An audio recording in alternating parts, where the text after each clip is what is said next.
साथियों, मैं एडवोकेट इंतखाब आज़ाद और शहर के मोअज़्ज़िज़ लोगों ने जो हमारे साथी हैं और वो ये चाहते हैं कि वक्फ़ की जो जायदाद हैं उनका तहफ़्फ़ुज़ किया जाए, उन्हें तथाकथित मुस्लिम नेताओं तथा कथित मुस्लिम धर्म गुरुओं के हाथों खुर्द-बुर्द होने से बचाया जाए।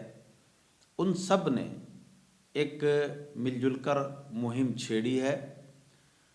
और उस मुहिम के तहत स्थानीय जामा मस्जिद के सामने वक्फ नंबर 322 मौलवी नाजिर हसन की जो प्रॉपर्टी है, जिस पर तथाकथित मुस्लिम नेताओं और धर्म गुरुओं तथा मदरसों के संचालकों ने आपसी साठ-गांठ करके कुछ सरकारी अफसरों को साथ मिलाकर उस प्रॉपर्टी पर जिस तरीके से विकास प्राधिकरण के उच्चाधिकारियों को गुमराह करके निचले अधिकारियों से सेटिंग करके उस पर निर्माण किया और करोड़ों रुपए के वारे न्यारे किए, उस पर शहर के उन तमाम मोअज़्ज़िज़ लोगों, सम्मानित पत्रकारों और हमारी मुहिम को उस वक्त कामयाबी मिली जब विकास प्राधिकरण ने इस बड़े अवैध निर्माण को सील कर दिया और इस पर स्टे भी हो गया। अब मामला यहाँ ये पड़ गया कि मुसलमानों में जब हम जाते हैं तो मुसलमानों का जो पढ़ा लिखा वर्ग है, वो पढ़ा लिखा वर्ग आपस में बैठकर वार्तालाप करता है और सारी अपनी नाकामियों का ठीकरा सरकार, मोदी योगी और हिंदुत्व के सिर फोड़ देता है, लेकिन वो खुद जागना नहीं चाहता। सहारनपुर में 45% मुसलमान हैं और उनमें ऐसा नहीं कि सारे अनपढ़ हैं, उनमें डॉक्टर भी हैं, इंजीनियर, प्रोफेसर, मुफ्ती, मौलवी, कारी, हाफिज, हर कैटेगरी का व्यक्ति मौजूद है। लेकिन अफसोस इस बात का कि मदरसों के संचालक तथा कथित मुस्लिम नेता, पूर्व मंत्री वक्फ ज़ायदादों को खुर्द-बुर्द कर रहे हैं, उनको अपने निजी इस्तेमाल की खातिर औने पौने रेट पर माफियाओं को दे रहे हैं। मगर अफसोस कि मुसलमानों का, अनपढ़ को छोड़ दीजिए, पढ़ा लिखा तबका भी खामोश है। और अफसोस इस बात का है कि हर एक छोटे मोटे मुद्दे पर अपने फतवे देकर समाज में सनसनी फैलाने का काम करने वाले तथाकथित मुफ्ती भी आज तक वक्फ जायदाद के खुर्द-बुर्द होने पर अपनी आवाज़ नहीं उठा रहे हैं, वो कुछ बोल नहीं रहे हैं। हर मुद्दे पर कि तलाक कैसे होगा, हलाला होगा कि नहीं होगा,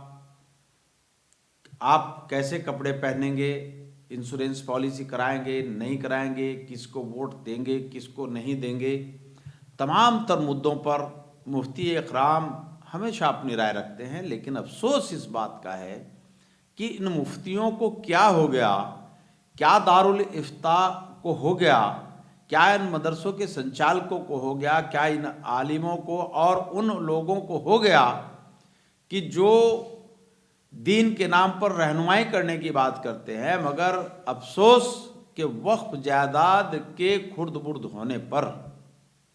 ना तो कोई मुफ्ती फतवा देता, ना किसी मदरसे की दारुल इफ्ता में इस मुद्दे पर कोई चर्चा होती। सारे के सारे खामोश है, कौम भी खामोश, मुफ्ती भी खामोश, आलिम भी खामोश, उलेमा भी खामोश, तलबा भी खामोश। बचे कौन? शहर के चंद मोअज़्ज़िज़ लोग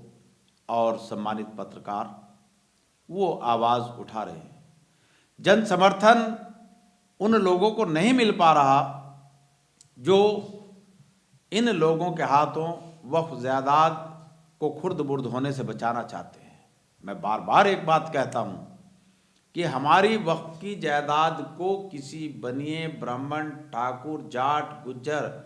SC, ST, OBC के लोग नहीं दबा रहे हैं और ना ही वो खुर्द बुर्द कर रहे हैं। हमारी वक्फ जायदाद अगर खुर्द बुर्द कर रहे हैं तो मदरसों के संचालक हैं, उनके ज़िम्मेदार हैं, उन मस्जिदों के, उन मदरसों के मुतवल्ली हैं, अध्यक्ष हैं और मुस्लिम नेता हैं। इन सब का ये सब साठ गांठ करके, और ये साधारण लोग नहीं, ये वो लोग हैं जिन्होंने 5-5, 7-7 हज कर रखे हैं, उम्रे कर रखे हैं, बड़े बड़े हजरतों की खानगाहों में, उनके दरबार में ये आम की पेटियों के साथ देखे जा सकते हैं, खजूर के पैकेट के साथ देखे जा सकते हैं। ये वही लोग हैं जो समाज को दीमक की तरह खा खा कर खोखला कर रहे हैं और मुसलमानों के बीच जाकर अपने तथाकथित सो कॉल्ड समाजवादी और धर्मनिरपेक्ष या बहुजन होने का दावा करने वाले